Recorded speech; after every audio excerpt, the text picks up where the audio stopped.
திருக்கருகாவூர் கர்ப்பரக்ஷாம்பிகை திருக்கோயில்.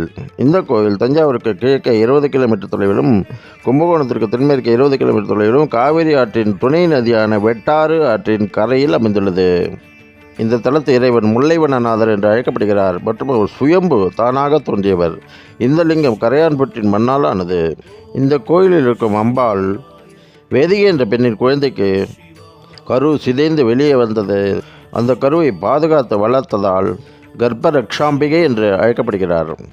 திருமணம் தாமதமாகும் பெண்களும் குழந்தை இல்லாத பெண்களும் ஆயிரக்கணக்கில் இந்த கோயிலுக்கு வந்து கர்ப்பரக்ஷாம்பிகை அம்மனை வழிபடுகின்றனர். அவர்களது பிரார்த்தனைகளும் நிறைவேறுகின்றன.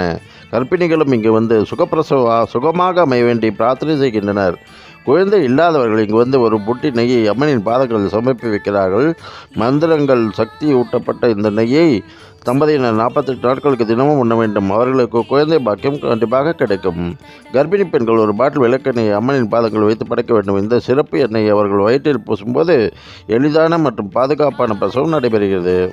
இந்த கோவில் தேவார பாடல் பெற்ற ஸ்தலங்களில் ஒன்று, பஞ்சாரண்ய சேத்திரங்களில் ஒன்று. இந்த கோவில் 7ஆம் நூற்றாண்டில் சோழர் காலத்தில் கட்டப்பட்டதாக நம்பப்படுகிறது. அம்பாள் சந்நிதி சுவாமி சன்னதிக்கு இணையாக அமைக்கப்பட்டுள்ளது. இந்த கோவிலில் நடராஜர், சோமஸ்கந்தர், கற்பக விநாயகர் மற்றும் நவகிரகங்களுக்கு தனித்தனி சன்னதிகளும் உள்ளன. கோயிலுக்கு எதிர்க்கே பார்க்குளம் என்று அழைக்கப்படும் கோயில் குளம் அமைந்துள்ளது. இந்த குளத்தில் உள்ள நீர் புனித பசுவான காமதேவனின் பாலில் உருவானதாக நம்பப்படுகிறது.